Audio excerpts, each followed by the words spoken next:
Welcome to healthy food kitchen. இன்றைக்கி நம்ம செய்ய போகிறது செம்பருத்தி தோசை செய்ய போகிறோம். செம்பருத்தி பூ எதல் வந்து ஒரு 5 பூ எடுத்து நான் எதல் எடுத்துருக்கேன். சுத்தம் பண்ணிட்டு எடுத்துக்கோங்க. ஜீரக பவுடர் வந்து 1/2 டீஸ்பூன், மல்லித்தலை, அப்புறம் மிளகுத்தூள் வந்து 1/4 டீஸ்பூன், சின்ன வெங்காயம் ஒரு 25-30 வெங்காயம் நைஸாக நறுக்கிக்கோங்க.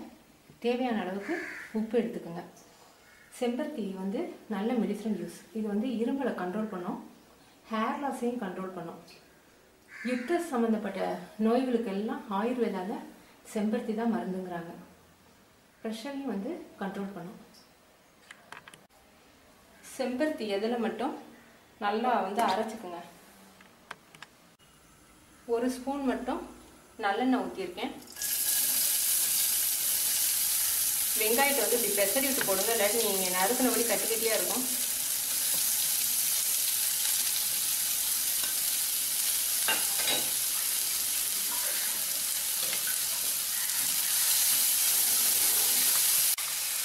தோசை மாவில் ஏற்கனவே உப்பு இருக்கும். இந்த வெங்காயத்துக்கு மட்டும் நீங்கள் தேவையான அளவுக்கு உப்பு போட்டுக்கோங்க. ஜீரக பவுடர், பெப்பர் பவுடர், மல்லித்தலை,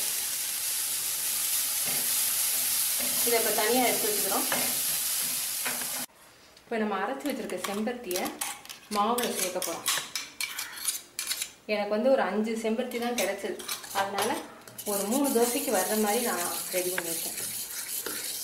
செம்பருத்தி பூ வந்து நல்ல பாடி ஹீட்டை வந்து குறைக்கும். அந்த சம்மருக்கு வந்து நல்ல ஒரு குளிர்ச்சியானது.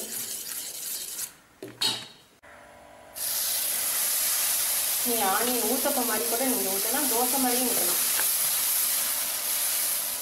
நீங்கள் செம்பருத்தி பூவை சுத்தம் பண்ணும்போது செம்பருத்தி செடியில் வெள்ளை பூச்சி மாதிரி இருக்கும். அதெல்லாம் நீங்கள் பார்த்து சுத்தம் பண்ணிக்கோங்க. பூச்சி இல்லாத பூவாக எடுத்துக்கோங்க. வெங்காயத்தை நீங்கள் ஸ்ப்ரெட் பண்ணும்போது கையில் போட்டால் தான் நல்லா எல்லா இடத்துலையும் ஸ்ப்ரெட் ஆகும். ஸ்பூனில் போட்டிங்கன்னா ஒரே இடத்துல தங்கி போயிடும்.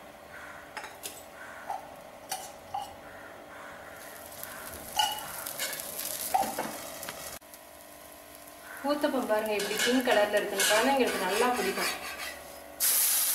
வெண்டிக்காயில் இருக்கிற மாதிரி வலுவழுப்பு தன்மை செம்பருத்தியில் இருக்கும். ஆனால் நம்ம தோசை ஊற்றும் போது அந்த வலுவழுப்பு இருக்காது. வேக விடும்போது அந்த வலுவழுப்பு சரியாயிடும். சாப்பிட்றதுக்கு நல்லா இருக்கும். வித்தியாசம் ரொம்ப தெரியாது. தோசை ரெடி ஆயிடுச்சுங்க. குழந்தைங்களுக்கு நல்லா பிடிக்கும். பிங்க் கலரில் இருக்குது. நீங்கள் செஞ்சு பார்த்துட்டு உங்கள் கமெண்ட்ஸ் எனக்கு சொல்லுங்கள். தேங்க்யூ.